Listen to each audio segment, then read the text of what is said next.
ఓం నమ శివాయ. భాద్రపద మాసంలో మనకు వచ్చే పండుగల్లో అతి ముఖ్యమైనటువంటి పండుగ వినాయక చవితి. కాబట్టి ఈ భాద్రపద మాసం అంతా కూడా వినాయకునికి ప్రత్యేకమైన మాసంగా మనము చేసుకుంటూ ఉంటాం.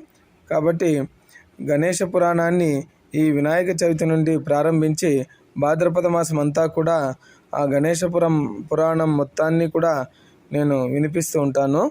కాబట్టి ఈ రోజున మొదటి భాగాన్ని పురాణ శ్రవణం డివోషనల్ ఛానల్లో పూర్తి వీడియోను ఉంచడం జరిగింది. కావున దయచేసి ప్రతి ఒక్కరూ కూడా వీక్షించండి.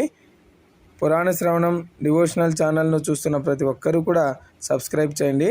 మనకు ఉన్నటువంటి కష్టాలన్నీ తొలగిపోవడానికి, అన్ని విఘ్నాలను తొలగించడానికి మనకు ఆ గణపతి యొక్క మనము వ్రతాన్ని ఆచరిస్తాం.